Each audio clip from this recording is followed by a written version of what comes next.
Nabi Musa alaihi salam sudah hidup nyaman. Tempat tinggalnya di mana? Istana Fir'aun yang megah, sampai hari ini menjadi salah satu dari 7 keajaiban dunia. Makam-makamnya piramid kuno, tegak gagah berdiri sebagai saksi bisu kehebatan Fir'aun. Di sana Musa berada, tapi ternyata batin Musa alaihissalam berontak melihat kezaliman. Akhirnya dia lihat 2 orang antara rakyat Fir'aun dengan seorang Bani Israel berkelahi. Lalu Nabi Musa melerai, tapi karena orang ini tidak mau dilerai, Musa meninju. Dan takdir berkata lain, niat untuk meninju, mati. Ini hebatnya Musa, niatnya tidak membunuh, mati. Sebaliknya orang kita bolak-balik mau niat mati, malah pingsan pun tidak. Musa marah Fir'aun. Akhirnya Musa terusir dari istana Fir'aun. Gagalkah Musa? Tidak. Kegagalan tidak pernah terjadi pada nabi-nabi Allah. Maka jangan pernah merasa gagal dalam hidup. Apa yang terjadi pada Musa alaihi salam? Allah ingin menjadikan Nabi Musa lebih tinggi derajatnya. Mundur sejenak, mundur selangkah. Hakikatnya Allah ingin mengangkat maju 3, 5, 7 langkah. Begitulah Allah mengangkat derajat orang beriman. Apa sebenarnya yang ingin diajarkan Allah kepada Nabi Musa alaihi salam? Bukan kalah, bukan gagal. Nabi Musa dididik oleh Allah subhanahu wa ta'ala. Lalu dia pergi berpetualang, berkenalan dengan Shu'aib. Samani hijaj, menjadi pengembala kambing 8 musim, 8 tahun lamanya, berlatih kesabaran sampai akhirnya dia sudah layak menjadi pemimpin. Idhab ila Fir'aun, pergi engkau kepada Fir'aun, innahu tagha, Fir'aun sudah melampau batas. Wa qula lahu qawlan layyina, katakan kata-kata yang lembut kepada Fir'aun. La'allahu yatadzakkara aw yakhsha, mudah-mudahan dia ingat dan dia takut kepada Allah. Tidak ada kegagalan dalam hidup.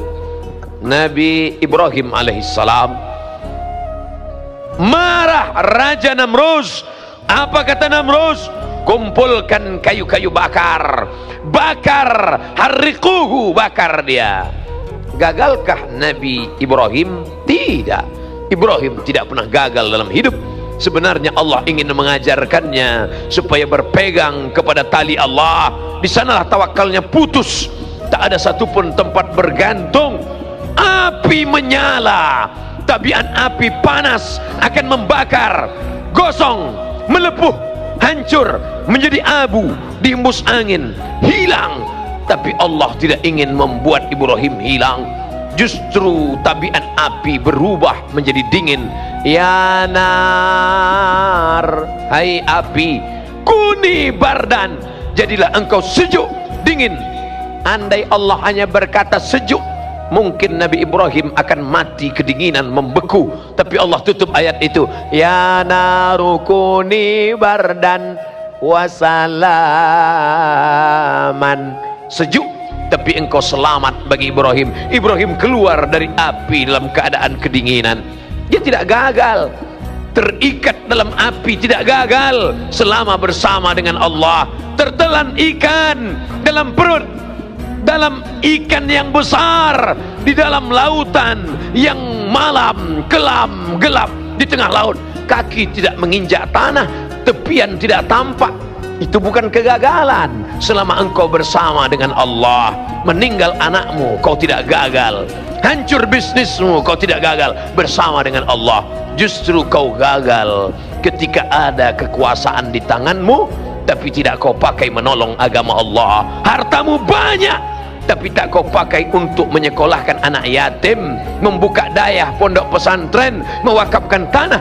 Saat itu kau di mata orang berhasil, tapi sebenarnya kau gagal dalam pandangan Allah subhanahu wa ta'ala. Jangan ikut cakap orang. Wa in tuti aktsara man fil ard, kalau kau ikut penilaian orang, kalau kau ikut lembaga survei, kalau kau ikut pencitraan orang, yudilluka an sabilillah, mereka hanya akan menyesatkanmu dari jalan Allah. Bapak berhasil, bapak hebat, bapak tinggi, bapak berkuasa, tapi sebenarnya kau gagal dalam pandangan Allah karena tak kau pakai untuk menolong agama Allah. Sebaliknya, engkau yang sakit, engkau yang terduduk, engkau yang terpuruk karena meninggalkan riba, karena meninggalkan narkoba. Ustadz, dulu waktu saya masih buat dosa, hidup saya lancar-lancar aja. Sekarang sejak ikut pengajian, begitu pulang helm hilang. Allah bukan membuat engkau gagal, Allah ingin menghapuskan dosa-dosamu. Hai saudaraku yang menjadi korban tsunami, yang menjadi korban gempa bumi, kau tidak gagal, kau bersama Allah. Justru di saat munajatmu di tengah malam, kau berkata, ya Rabb, menetes air matamu. Ya Allah, aku sudah berkeluh kesah kepada makhluk, tak satu pun dapat menolong. Ilaika asku dha'fa quwwati, kepada engkau aku mengadukan kelemahanku, wa qillata hilati, ketidakberdayaanku, wa hawani bainan nas, aku disepelekan orang, aku dianggap hanya lalat-lalat saja yang tak bermakna. Anta rabbul mustad'afin, engkaulah Rabb Allah, tempat mengadunya orang-orang yang lemah. Saat itu kau bukan gagal, saat itu engkau sedang berada dalam puncak keimanan. Merenung sejenak, itu yang dipesankan oleh Sayyidina Abu Darda radhiyallahu an. At-tafakkur sa'ah, berpikir sejenak, merenung sejenak, khairum min qiyami lailah, lebih baik daripada engkau bertahajud sepanjang malam. Maka saudaraku yang sedang terpukul, yang sedang tertimpa musibah, yang sedang gagal, orang berkata kau gagal, tapi sebenarnya tidak. Mindset, main otak, settingan otakmu mesti kau ikutkan pada petunjuk Allah, petunjuk Rasulullah SAW.